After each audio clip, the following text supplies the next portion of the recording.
나는 올해 60이 넘었다. 전주 안산구 아파트에서 홀로 산다. 남편이 떠난 지도 벌써 5해가 흘렀다. 그 빈자리는 여전히 크고 때로는 그의 목소리가 들리는 것만 같아 뒤돌아보기도 한다. 하지만 이제는 익숙해졌다. 혼자 끓인 된장찌개 한 그릇으로 때우는 저녁, 혼자 보는 아침 뉴스, 혼자 접는 빨래. 모든 게 혼자였지만 그래도 내 집이고 내 일상이었다. 그날도 평범한 하루였다. 아침 일찍 일어나 동네 한 바퀴 돌고 와서 아침을 먹고 오후에는 복지관에서 친구들과 고스톱을 치려 했다. 그런데 갑자기 전화벨이 울렸다. 화면에 뜬 이름을 보는 순간 가슴이 두근거렸다. 서울에 사는 아들, 민수였다. 평소 자주 연락하는 편은 아니었지만 그래도 한 달에 한 번쯤은 안부를 묻곤 했다. 여보세요. 민수야? 어머니. 목소리가 이상했다. 평소와 다르게 가라앉아 있고 뭔가 떨리는 것 같았다. 왜? 무슨 일 있니? 어머니, 서울 올라오셔서 선우 좀 봐주세요. 가슴이 덜컥 내려앉았다. 손주 선우는 올해 5살. 민수와 며느리가 함께 키우고 있는 내 유일한 손주였다. 왜 갑자기 내가 봐달라고 하는 걸까? 왜? 무슨 일 있니? 가게 장사가 안 돼? 힘들어. 잠시 정적이 흘렀다 전화기 너머로 민수의 한숨 소리가 들렸다. 그리고 아들의 입에서 나온 한 번도 상상해 본 적 없던 단 한마디. 저 이혼해요. 순간 세상이 무너져 내리는 것 같았다. 손에 들고 있던 전화기가 떨어질 뻔했다. 이혼. 내 아들이 그 곱고 착한 며느리와 그럼 선우는 어떻게 되는 거니? 뭐라고? 이혼이라니. 왜? 무슨 일이 있었니? 하지만 민수는 더 이상 말하지 않았다. 다만 떨리는 목소리로만 반복했다. 어머니, 선우 볼 사람이 없어요. 제발 올라와 주세요. 나는 이유조차 제대로 묻지 못한 채 떨리는 목소리로 대답했다. 그래, 곧 올라가마. 전화를 끊고 나서야 현실이 밀려왔다. 이혼. 내 아들이 이혼을 한다고. 그럼 선우는 어떻게 되는 거야? 5살짜리가 엄마 없이 어떻게 자라나? 그날 밤 뜬 눈으로 밤을 지새웠다. 천장을 바라보며 온갖 생각이 머릿속을 맴돌았다. 아들 부부가 행복해 보였는데 무슨 일이 있었을까? 장사가 안 돼서 힘들다는 말은 들었지만 그게 이혼까지 갈 만큼 심각했나? 그리고 선우. 내 손주가 이제 아빠 하나만 의지하고 살아야 한다니.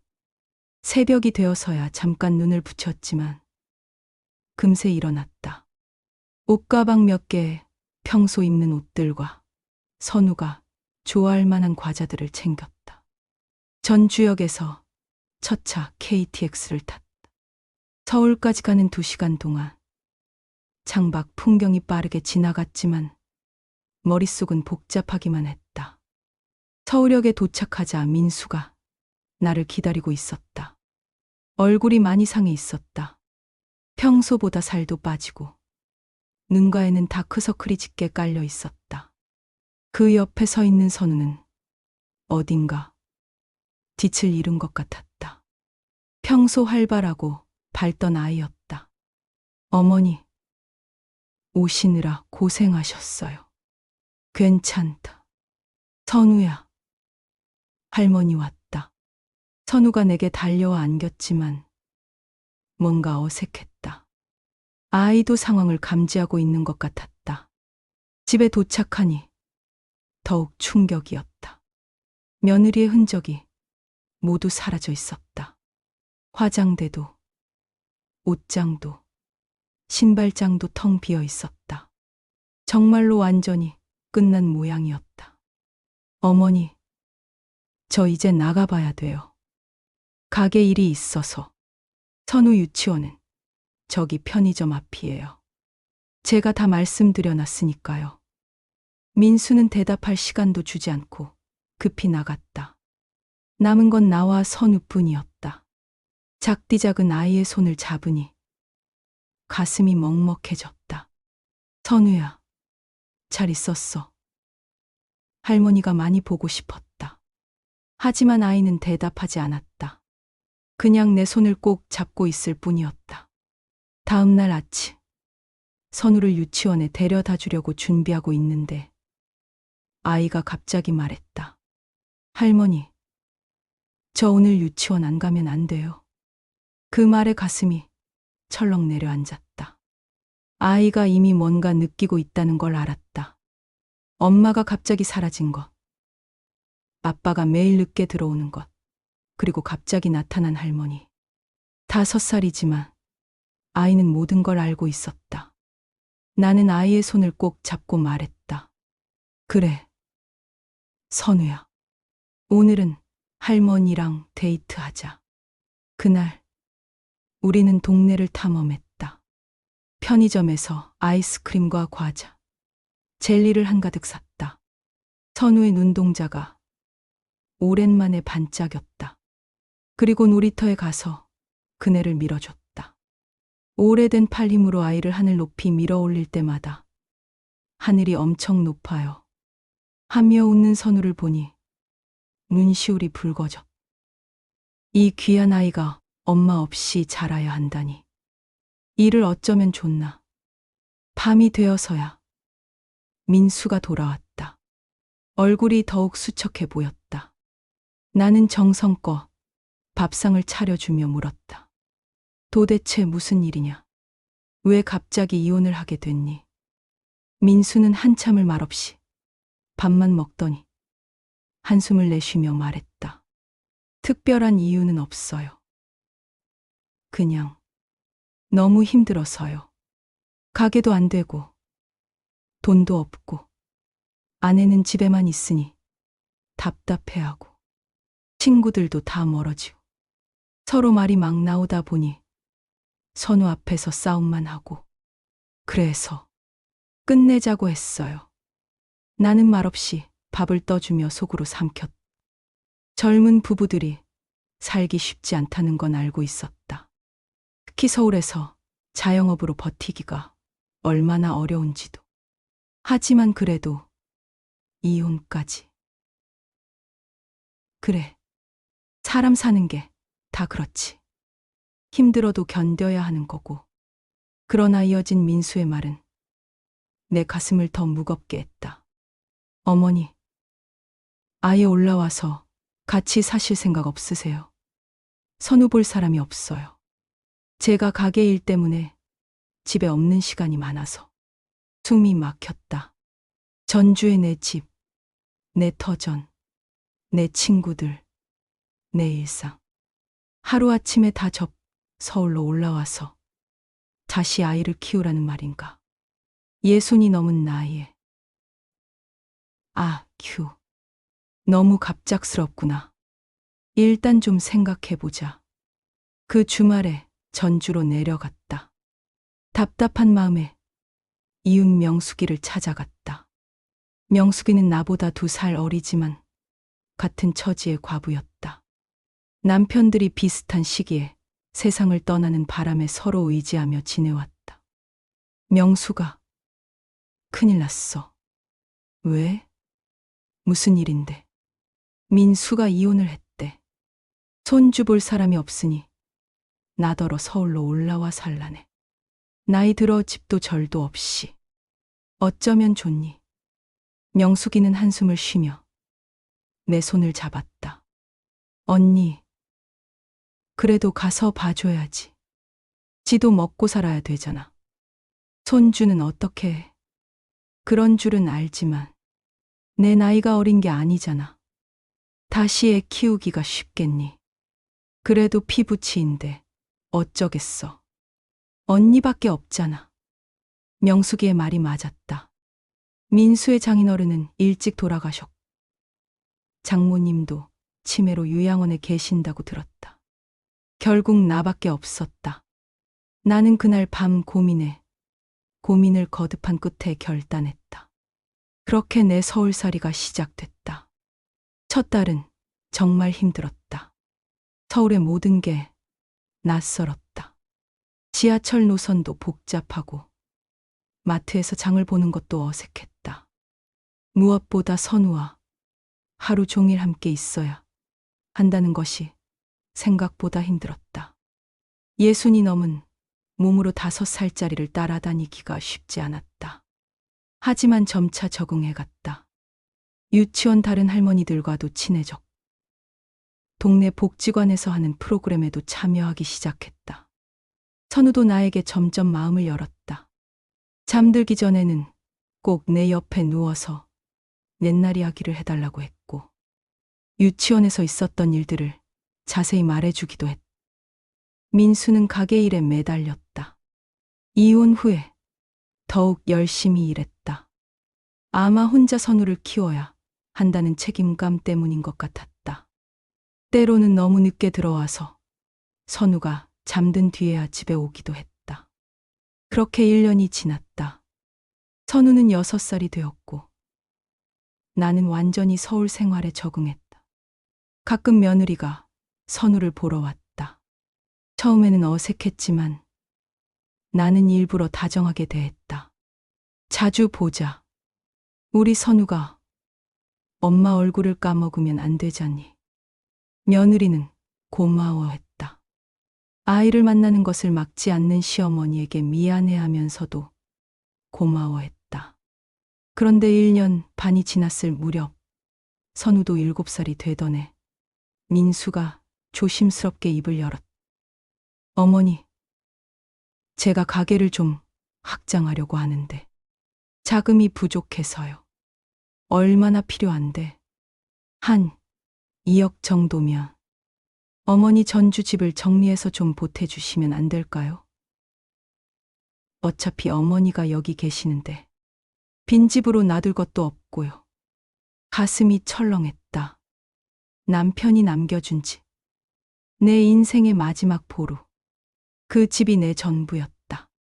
아니, 너는 어떻게 엄마 집을 팔라고 할 수 있니? 역정을 냈지만 속으로는 흔들렸다. 민수의 말도 틀린 것은 아니었다. 내가 서울에 있으니 전주 집은 정말 빈집이었다. 관리비만 나갈 뿐이었다. 어머니, 가게가 잘 되면 어머니도 편해지실 거예요. 그리고 나중에 선우 교육비도 많이 들 텐데. 며칠을 고민했다. 명숙이에게 전화를 걸어 상의해봤다.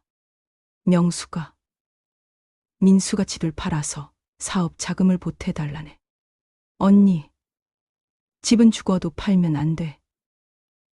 나중에 민수랑 틀어지면 언니가 갈 곳이 없어.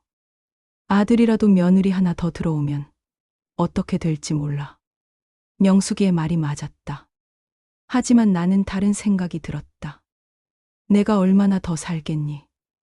아이와 아들에게라도 보탬이 되면 됐지. 결국 나는 집을 부동산에 내놨다. 명숙이는 울면서 말렸지만 마음을 굳혔다. 명숙이 손에 끌려가서 신축 한번 살아보자는 말에 3년 전에 2억 5천만 원에 산 집은 다행히 3억 5천만 원이 되어 있었다. 그중 2억은 아들에게 주고 1억 5천은 가지고 있기로 했다. 명숙이가 말한 것처럼 아들과 사이가 틀어지거나 아들이 다시 결혼하게 되는 날이라도 오면 방 한 칸짜리라도 사서 다시 내려올 때를 대비해야 되니까. 집이 팔리던 날 전주에 내려가 마지막으로 집을 둘러봤다. 남편과 함께 꾸몄던 거실, 아이들을 키웠던 안방, 명숙이와 차를 마시며 수다를 떨었던 주방. 모든 게 추억이었다. 여보, 미안해. 우리 집을 팔아야 손주 때문이야. 혼자서 중얼거렸다. 남편이 살아있었다면 뭐라고 했을까? 아마 이해해줬을 것이다. 가족을 위해서라면 무엇이든 할 수 있는 사람이었으니까. 돈을 받아 민수에게 건네주던 날, 아들은 눈물을 글썽였다. 어머니, 정말 고맙습니다. 꼭 잘 되게 해서 나중에 더 좋은 집 사드릴게요. 됐다. 그런 소리 말고 그냥 선우 잘 키우고 너도 건강하게만 지내라. 가게를 확장한 민수는 예전보다 활기가 돌았다. 손님도 늘고 매출도 좋아졌다. 나는 그 모습을 보며 집을 판 것을 후회하지 않았다. 선우는 초등학교 2학년이 되었다. 키도 많이 크고 똑똑해졌다. 가끔 엄마 이야기를 하기도 했지만 이제는 자연스럽게 받아들이는 것 같았다. 주말마다 엄마와 만나고 평일에는 나와 아빠와 함께 지내는 것이 일상이 되었다. 나도 서울 생활에 완전히 적응했다. 동네 복지관에서 만난 친구들과 등산도 가고 문화센터 강의도 들었다. 전주에 있을 때보다 오히려 더 활동적으로 지냈다. 하지만 가끔, 특히 밤에 잠들기 전이면 생각한다. 과연 내 아들은 혼자서 아이를 잘 키워낼 수 있을까? 나는 앞으로 얼마나 더 살 수 있을까? 내가 없어지면 선우는 어떻게 될까? 그런 생각들이 가슴을 저리게 한다. 하지만 후회는 없다. 이것이 내 선택이었고 내 길이었으니까. 어제 어엿한 초등학생이 된 선우가 학교에서 그림을 그려왔다. 3명이 손을 잡고 있는 그림이었다. 아빠, 할머니, 그리고 자신. 그림 위에는 family라고 적혀 있었다. 할머니, 이거 우리야. 그래. 우리 가족이구나. 우리 선우. 언제 영어는 이렇게 잘하게 됐누. 그 순간 모든 게 보상받는 기분이었다. 집을 판 것도, 고향을 떠난 것도, 모든 게 이 아이를 위해서였다는 생각이 들었다. 서울살이는 그렇게 시작됐다. 아들의 전화 한 통으로 시작된 내 인생의 마지막 장. 힘들기도 하고 외롭기도 하지만 후회는 없다. 물론 가끔 아들이 모진 말을 하거나 할 때면, 그리고 체력의 한계가 느껴질 때면 편하게 보내던 내 친구들이 있는 고향에 훌쩍 내려가고 싶지만 이 아이가 있는 한 내 서울살이는 계속될 것이다. 오늘도 선우를 학교에 데려다주고 저녁에는 아들과 함께 밥을 먹을 것이다. 평범한 하루하루가 쌓여가며 우리만의 새로운 가족이 만들어지고 있다. 그것으로 충분하다. 그러나 한편으로는 불안하다. 이 아이도 사춘기를 겪을 것이며 엄마가 그리운 날들이 찾아오면 어떻게 감당할지. 아들은 평생 혼자 살지 복잡하게 생각하지 않기로 했다.